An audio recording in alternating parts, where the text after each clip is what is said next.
Hello. Hi, Helen. How are you? I'm doing really good. Let me take away my background. Welcome to the Lift Oneself podcast, where we break mental health stigmas through conversations. I'm your host, Nat, and we dive into topics about trauma and how it impacts the nervous system. Yet we don't just leave you there.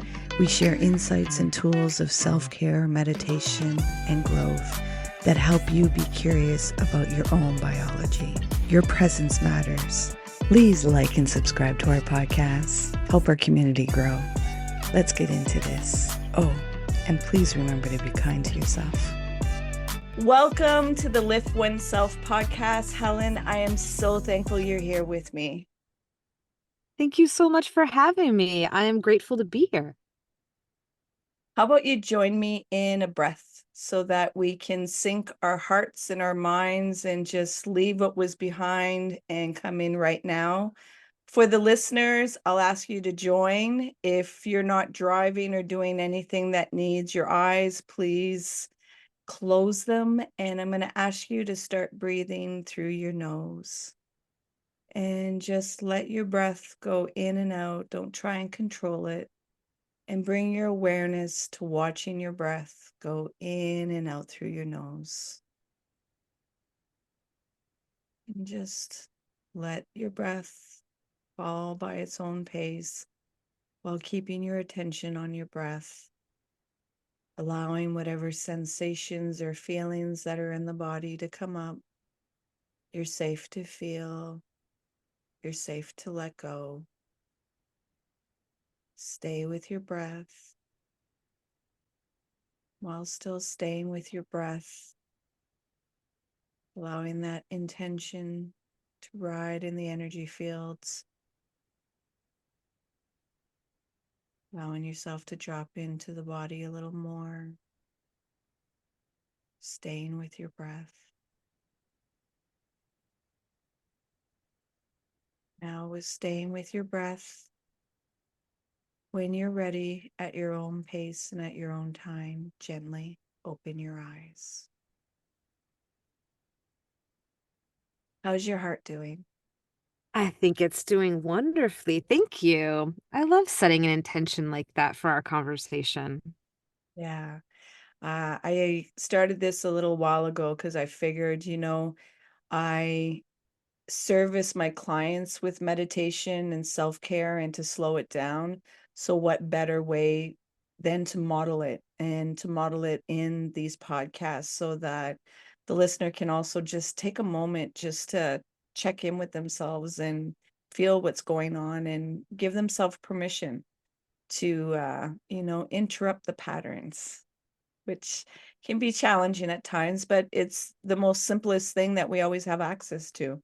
It's not something outside of you, it's something inside of you that you have the power to use and to build up your energy. So my question is, let the listeners know who Helen is. Wow. Well, I am a middle-aged woman who's lived a couple different lives, who has had joy and trauma and challenge, and who has had to rethink a little bit my belief systems and premises and in order to really arrive today as my whole self. Beautiful, beautiful. And you wanted to bring the best conversation that I love is sleep. Yes. So Yes, guide I us into did. this subject, please. Yeah, so I'm the host of a podcast called Sleepless, and I do recited single category curated lists to help people fall asleep. And so that's how that's who I've arrived at now. But I was not always as enthusiastic about sleep. I used to be the kind of person who sort of thought sleep was the most boring thing you could do and the least productive thing that you could do. And it was kind of like an annoying thing that you had to do to like live, I guess, but nothing that I wanted to do. I love the idea of like, um live fast, play hard, sleep when you're dead. That was kind of the the belief system that I was operating with, and the one that I really had to challenge when my mind and my body started breaking down because they really just hadn't been nourished for a very long time with sleep. And I had to really shift those paradigms in my brain and prioritize sleep and stop thinking about sleep as an interruption to my life and thinking about it more as a fuel for my life. I'm a kind of sciencey person. I do a lot of research just on my own, and so I'm the daughter of two science teachers, so like scientific method, ask a question, put an experiment together, do your own investigation. That is how I was raised. And so I just dug in and started learning about sleep. And what's interesting about the timing of it is that in the last, 10 to 15 years, there's been a lot of research that has really gone against our cultural norms of thinking about sleep as interruption and started to think about sleep as a productive activity and help us understand why it is a productive activity and what sleep helps us with. And so um, I had lots of things to scour through and learn about and read, and so I got more excited about sleep. I got to realize that I needed it, and then I kind of was stuck at a place where I didn't know how to get it anymore. Like I had lost the skill to self-soothe myself to sleep, and that's where I invented the sleep list. I created it as a tool for myself and then made a podcast of it because I thought others could use it, and it's been really helpful to them. Hmm. I would like to dive into the part where you put into your introduction that there was trauma. Yeah. So, would you say that the trauma had an impact on you not sleeping? Ooh. I mean, yeah, it was not the kind of it was not acute trauma, it was chronic trauma, right? So it was career-based trauma and workplace-based trauma. And so it snuck up on me, honestly, in ways that I didn't understand what was happening to me. So um, I had a lot of high stress responses, and that included slowly over time having worse and worse sleep and more trouble getting to sleep. And so that was the relationship there. And of course, unfortunately, that creates a bit of a vicious circle in that without sleep, you're less resilient to trauma. And I was in a chronically traumatic environment. And so as a result, I was less and less capable of handling the challenges that brought until I was at a place of, kind of full career burnout and needed to just step away and really heal and restructure my life. What are the modalities that you use to help your nervous system? Because more and more, if people inform themselves of what trauma is, I know trauma is a big buzzword right now that everybody's using. So I replace trauma with energy. So there's energy stuck and it builds up and it builds up. And when a lot of people are like energy, that's woo woo. And it's like, okay, well, emotions are a type of energy from your nervous system. Your fight Yep. or flight is energy that is being produced out. There's chemicals that are getting produced into your system. So trauma, what usually happens is high cortisol, high adrenaline. So too much cortisol in the body has a big impact, and it has an impact on being able to sleep because you go into the insomnia and your brain is just going and going because it's trying to find safety and trying to find solutions in things, but creating more problems. Hmm. What are some of the tools that you use to help soothe and regulate your nervous system? Well, I think it's a really good question. And it's one where we can talk about the effective, healthy methods, but I don't want to ignore the fact that before I understood any of those effective healthy methods, I wasn't exactly I was still finding ways to do it, but they were not healthy ways of doing it. So, I was looking at more alcohol in my life. I was just staying up really late until I got so tired that I crashed, right? That falling asleep in front of the TV instead of in a comfortable, space that I've curated to be a place of rest and safety and sanctuary. Um, so I definitely on like I guess I want to say that like I didn't arrive at the answers from like somebody just informed me what to do. Totally had to like navigate through them, and that it's okay. Like I mean, like we know what we know when we know it, and we do the best that we can with the information that we have. So if you're somebody who is currently self-soothing with like an endless doom scroll, and we know that that's and it's not working very well, but you're stuck because it's the thing that you have in your hand to use. There's no shame in that. Like you don't have to beat yourself up over having done that. I still struggle with doom scrolling. It's a powerful addiction. It is. so so I I guess am yeah. one of those.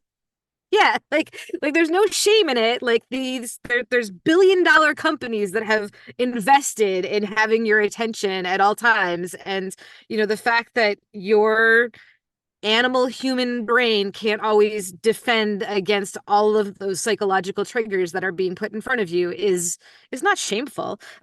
um, and it's nothing to beat yourself up about. But if you do start to think about it and you start to find the energy or just have to shift your priorities because things are getting so bad to finding new tools, there's some great ways of helping yourself move from that sense of lizard brain, right? Like they call it that constant fight or flight, or what they fight, flight, freeze, or fawn, I think are the Yeah, four that have now been expanded into that your sort of lower stem of your brain manages that those responses. And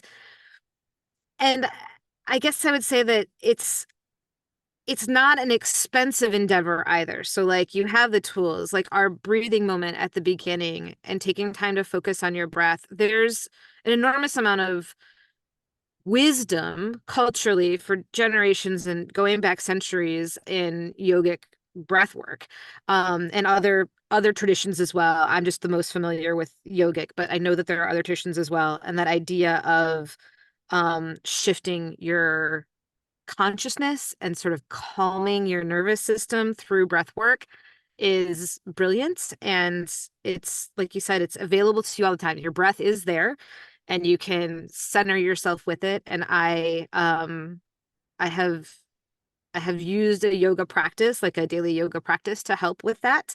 But I also know people that have used a regular dance practice and the body movement practice, and that has been super helpful to get that out. I mean, some people can do it just with like running like on a treadmill, but like I guess for me, it's important if you're really trying to shift your nervous system for you to be present in your body. And so you want to do things that your body will tend to try to disassociate because what's happening right now and the environment that you're in is really uncomfortable. So you try to find safety somewhere, and that can oftentimes be through drugs and alcohol and doom scrolling and disassociative things where you're not present in yourself. But if you take time to do things where you're present in yourself or present with others, be that dance, be that yoga, be that walking with a friend, like whatever kind of fits that for you. I find that if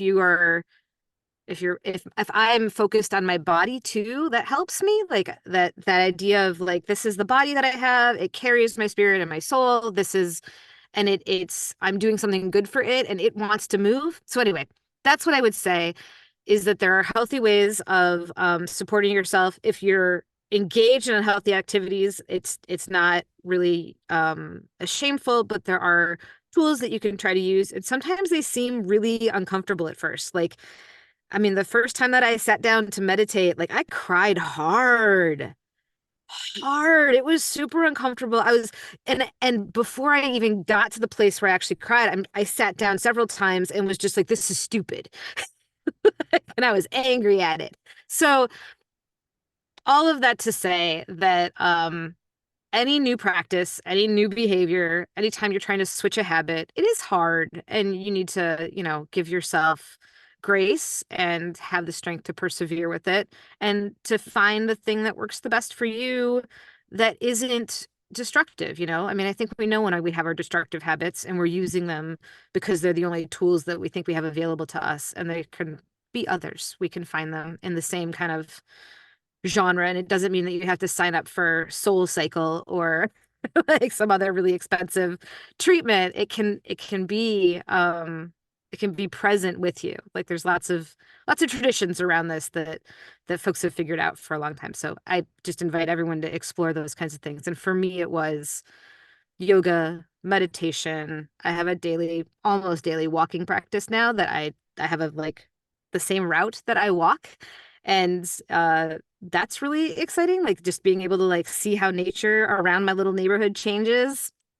That's the expression that the kids say, go touch some grass. Like it's true. It does center you. Like Yeah. trees and grass and seeing little bunnies and squirrels, like it's helpful. So that's what I would say. Yeah, a mindful practice.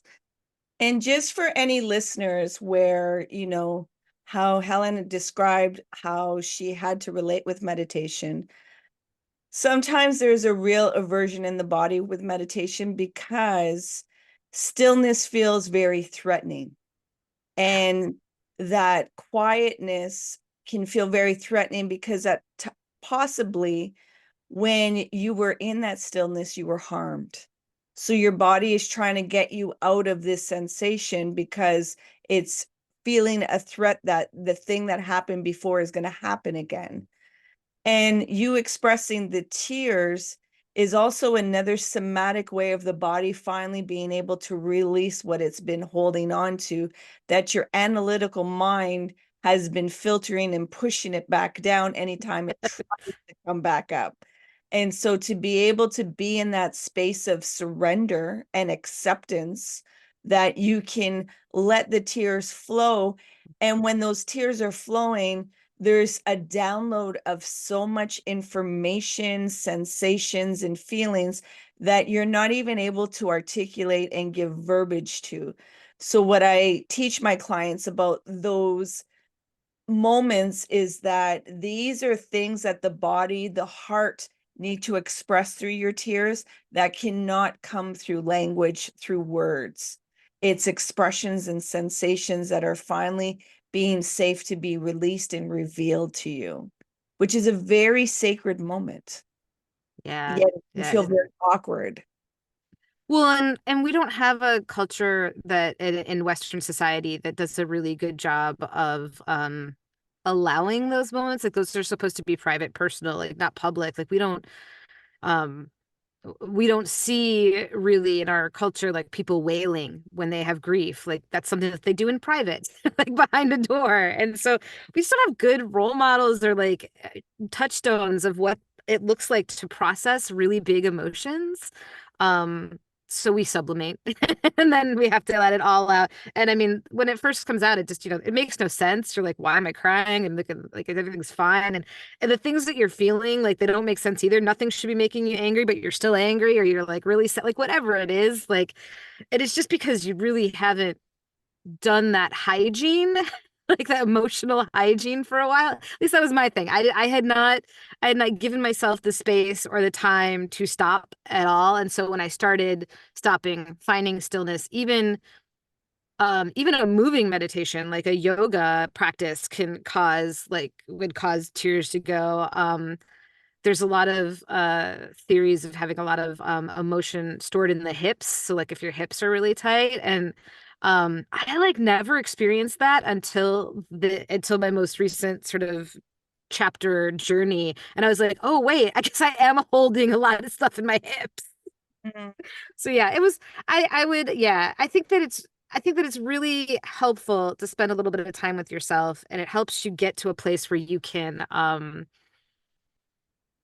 be alone with yourself, and a little bit of meditation. I worked at a Jesuit institution for a while, and the Catholic Church is extremely problematic in a lot of ways. But the thing about the Jesuits that I really liked is they encouraged all the students to like go into a quiet place like the chapel or whatever and like just sit with yourself for like 10-15 minutes and just try to add like half an hour onto that like every semester or like 15 minutes onto it every semester.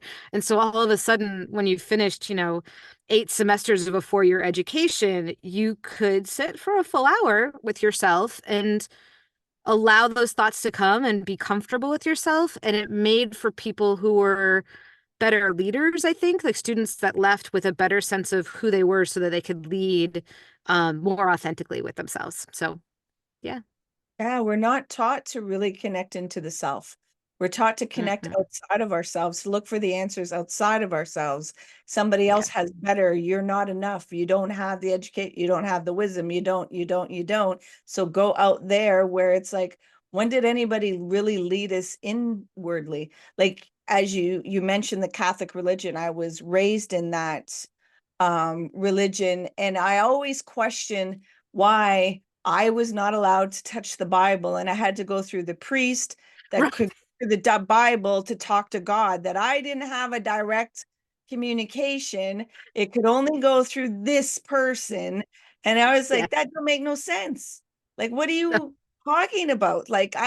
So, I'm, the hedonism child that's questioning everything. And it's like, this isn't so, even just that concept of you are not blessed or educated or have the right status to be in communication with God, where it's like, well, what kind of faith are you creating with people? You're creating them to be attached to a human being that is flawed, because that in itself damages so many people, that when all of a sudden these things come out, they're like their whole identity was attached to a human, and forgetting they're flawed. They're going to Yeah. have sins and things that went wrong.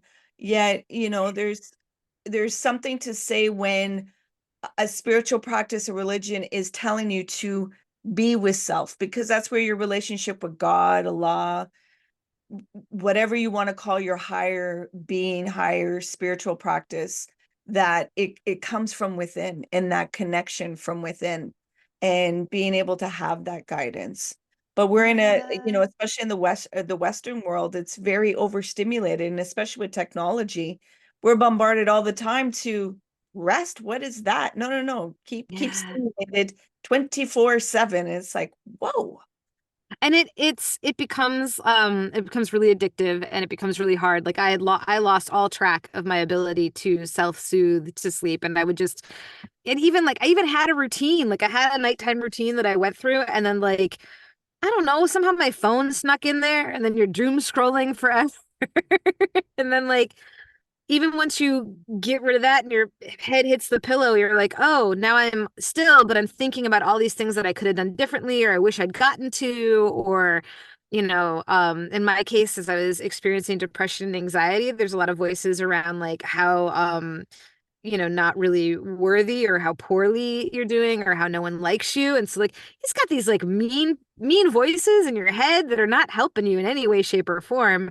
And I needed to have something that would drive those voices to quiet and help guide my brain to sleep.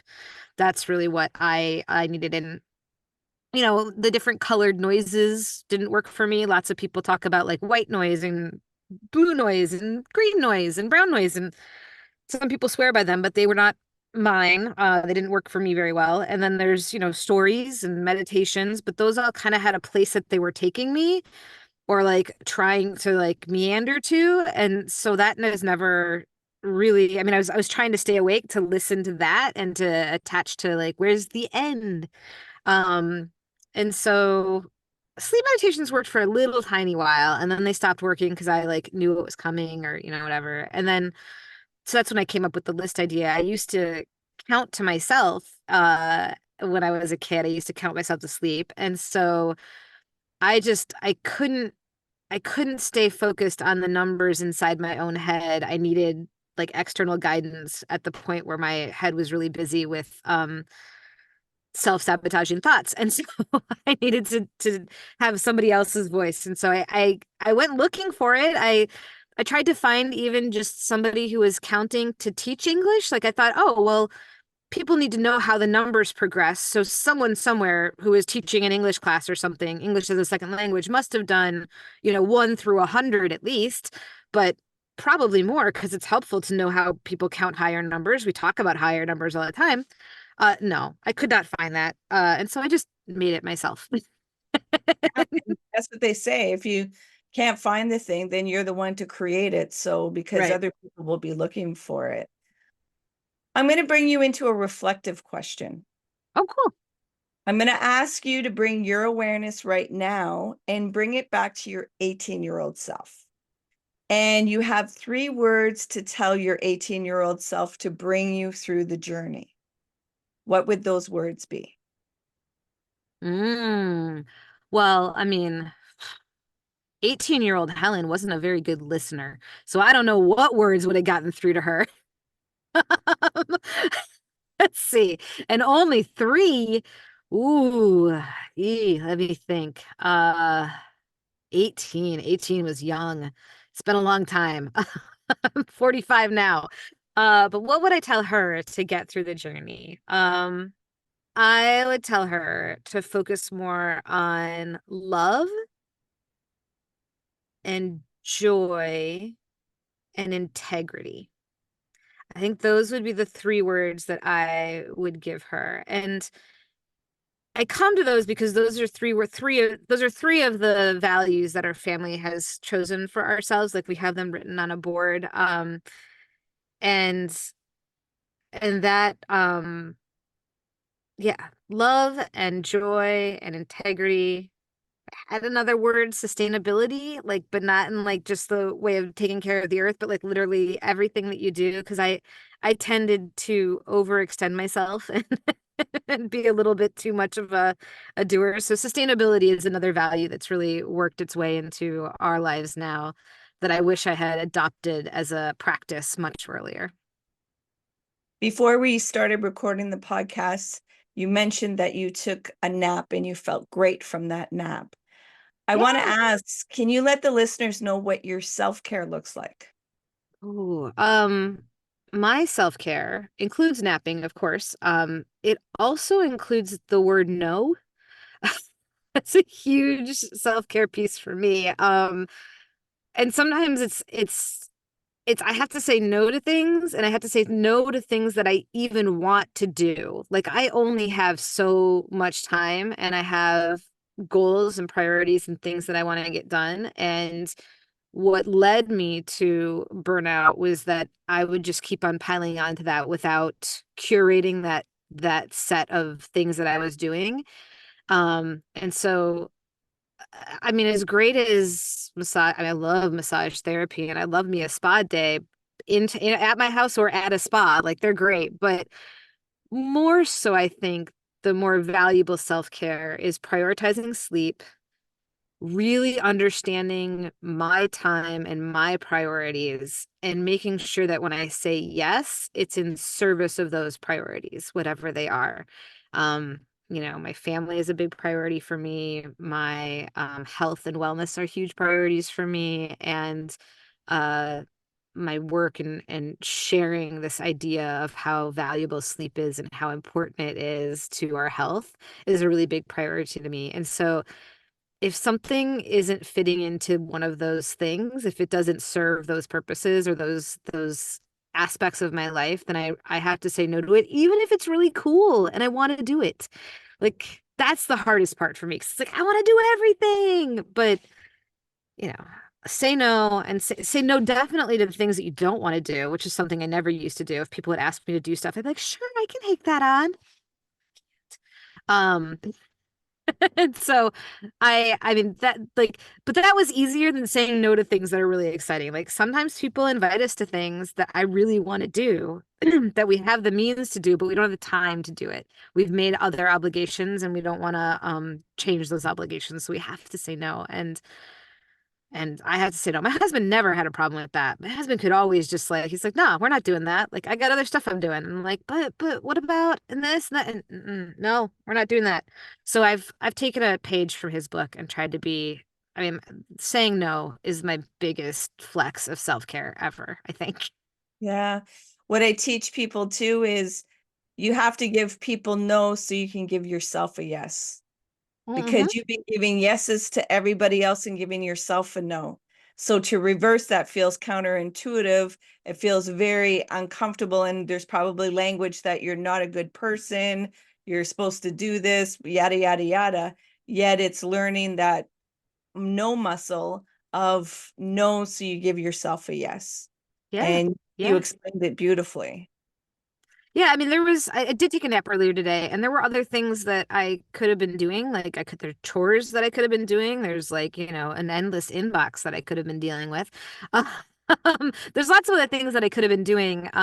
But ultimately, I was like, I really want to be my best self for this conversation. I want to, be present and be able to string my thoughts together. And I'm not being really good at that right now. And so if I sleep now, I will have that energy that I need to move forward. And daylight savings time always messes with me. It takes me a week to 2 weeks to recover on either end of it. And so um I need to like write it down on my calendar a little bit better and just not take on new stuff during those weeks because I'm Yeah. kind of like it takes a lot for me to handle it. And we have a pet who's our cat is a very time oriented, like he knows our schedule.